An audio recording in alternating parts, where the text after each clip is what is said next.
Okay, hello everyone. Here I want to provide a tutorial on how to display battery percentage on Samsung Galaxy A55 5G device. Well, knowing how to display the battery percentage on your device provides you with important information about your device battery status.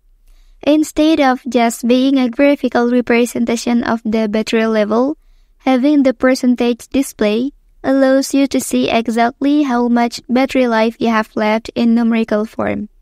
So how to do that? Let's go to the tutorial. Okay, firstly, enter to the settings menu on your device. So now select battery option. Okay, after that scroll down please till you find show battery percentage. And turn this toggle on. Okay, so now the battery percentage is successfully displayed. Well, that's the tutorial on how to display battery percentage on Samsung Galaxy A55 5G device.